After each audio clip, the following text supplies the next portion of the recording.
What's going on, guys? Welcome back to the channel. My name is Anfernee McLemore, and recently I was looking through my YouTube analytics and I was seeing that a lot of you guys like it when I talk about how to build wealth in your teens, whether it's how to make passive income in your teens or how to do side hustles in your teens. Those seem to be some of my most popular videos here on the channel, so I thought it would be a great idea to do an update to that sort of teenager series going into 2022. So the idea behind this video is going to talk about how to actually build wealth in your teens, because when I was going into college as a teenager, I know for a 100% fact that I did not have any guidance in this particular situation. I had a very naive understanding of money. I was a very stingy spender, but I didn't really know the differences between investing or saving and compound interest. All of these different things that could have easily accelerated my net worth at an early age, but I just didn't have anyone to teach it to me. So in this video, I want to give you 7 different concrete steps that will help you build wealth in your teens. And all of these things are ideas or concepts that you can easily understand and that you can easily implement in your own life going into 2022. So if you haven't met already, as I said, my name is Anfernee McLemore. And before we get into the video, if you do want to take advantage of the opportunity to make a little bit of money, then go ahead and use the link in the description to sign up to Public, where if you just sign up and don't even deposit any money, if you just sign up using the link, you will get a free fractional share of a stock of your choosing. And there are about 9 different companies to choose from. I'm going to make a whole video about Public in the future because I really do like how the app is situated, in a sense that you can post about your investment updates, but all of that is for another video. If you want to make a couple dollars just by signing up, then use that link and you'll be supporting the channel at the same time. So let's get back to focusing on the purpose of this video: building wealth in your teens. And one of the first things I want to discuss about actually building wealth in your teens is the difference between saving and investing. Now, if you are a teen who is watching this video, then you are already miles ahead of where I was when I was 17 going into college, because I didn't have any understanding about this stuff, and I also didn't have any urge to look this stuff up on the internet to see if I could understand more. So going back to talking about the difference between saving and investing, when you start to get your first job and you start to learn about taxes and bills and all of these things, one of the first things that you are taught by your parents or by any parental figure in your life is that you must save your money. You must always have some money stashed away just in case something happens, just for a rainy day, just for an emergency. And while in theory this is true, saving is really your enemy if you're trying to build wealth. Now, don't get me wrong, I am a big proponent for having an emergency fund. I think everyone, especially if you're starting out, should have at least $1,000 saved, because studies show that over 50% of Americans can't cover an extra $500 of expense if it happened out of nowhere. So having at least $1,000 saved is ideal. Having at least 3 months worth of your expenses saved is even more ideal. But there will come a time where you should not focus on saving rather than investing your money. Investing your money, as you will hear a lot of other financial YouTubers say, allows your money to work for you. It allows you to start actually making money on your money instead of losing that value due to inflation. And while you may be earning a fractional of a percent in a savings account, essentially you are losing value every single year. Your $1 will now be worth 98 cents the next year, and on and on and on, at about a 2% devaluation due to inflation each year. So starting early by grasping your mind around the mindset that investing is more important than saving will put you miles and miles ahead because of this next category. And the next thing you should know about building wealth in your teens is the value of compound interest and how it is essentially the 8th wonder of the world. Compound interest is so amazing because of 2 things. It allows your money to work for you, and it also allows your time to work for you as well. Now, there are many old sayings that says time goes on for everyone. It does not stop, and that is why compound interest is so beautiful. And if you don't understand what compound interest is,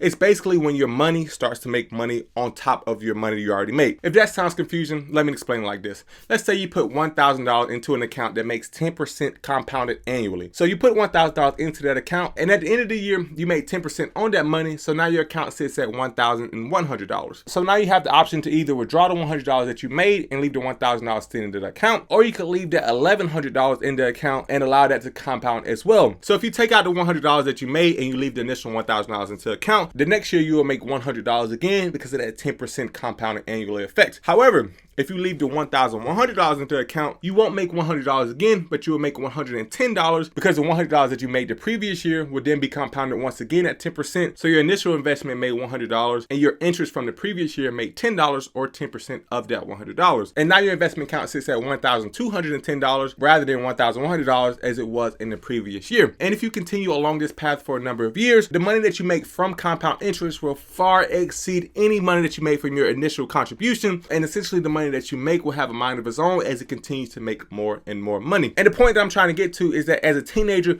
you have the most time to allow compound interest to work in your favor. You have the most to gain from investing early. Even at 18 years old, if you started at 18 rather than starting at 25, you will have 7 years worth of compound interest. That could be the difference between $10,000 or $100,000 when the time comes to actually withdraw your investment. So my tip here is to get started investing early. Make a Robinhood account today. Make a public account and start investing. Whatever you do or however you do it, just get started investing today and allow your money to begin working for you as soon as possible instead of working for other people. And the third thing I want to discuss in this video, even though on my list I had started investing early as a third thing, I kind of intertwined that with the number 2 step. So I'm going to make the number 4 tip the number 3 tip, but whatever. The third tip that you should implement to start building wealth in your teens is to not buy things that you can't afford. Now this may sound like common sense to some people, but at the same time, I know from personal experience that this can be a harder animal to control than you actually think it would be. Even with me being a fairly stingy person with my money, I still would buy things that I completely couldn't afford at the time simply because it was trending, simply because I wanted it rather than it being what's best for my financial situation. For example, when I first got to college, I was making about $900 a month, and that was because I had a stipend of being a scholarship athlete. Wasn't making a lot of money, but one of the first things I did is go buy a $500 PS4, which cost over 60% of my income, gone just like that, simply because I wanted to make an impulse purchase in that moment of time. And the thing with this is that not only are you losing most of your money because you're spending it, but you also lose the opportunity for that money to then have growth for you over time rather than being in the pockets of a Walmart or Best Buy store. What I mean is that had I taken that $600 at the time and invested it in an index fund rather than buying a PS4, I could have bought about 10 PS4s with that money today rather than having a console that has depreciated about $200 since the time I bought it. So just keeping track of your spending is vital. Know how much money you have and how much you can afford to spend on different things, because as a teenager, as I said, you should be focusing on trying to invest as much as possible while living a reasonably good lifestyle. Sacrificing earlier will allow you to live a much wealthier life later on. You just got to fight through those few temptations. And actually that leads me well into the 4th tip that I have, which is actually creating and sticking to a budget. Now for me, when I first got started, especially as a teenager, I didn't think I made enough money to be keeping track with it on a spreadsheet or even on a pen and paper. But as I learned very soon after I started making a little bit of money, being transparent with yourself is one of the most important things that you can do, because it truly allows you to see where you're wasting your money at. If you make yourself a budget and you put a plan on your spending, you are much less likely to waste money on eating out all the time. You are much less likely to waste money on buying expensive purchases that you can't afford. And you also can have clear projections of what your future may be because of how much money you can afford to invest each month. When I first created my budget, one of my biggest goals was to get an emergency fund up to $1,000. And I knew that saving $200 a month, I would have that emergency fund funded in 5 months. Now, had I not created that same budget, I probably would have saved $50, $100 a month, whatever I had left over in my account at the end of the month, rather than being proactive and paying my savings account first before I started spending. And I have created a number of simple budget tools to use, mostly using Google Sheets if you're into the Excel kind of stuff. But eventually I am going to create some PDF versions so you can download and print out so you can write on pen and paper, just so you guys can start knowing what you have and what you have to spend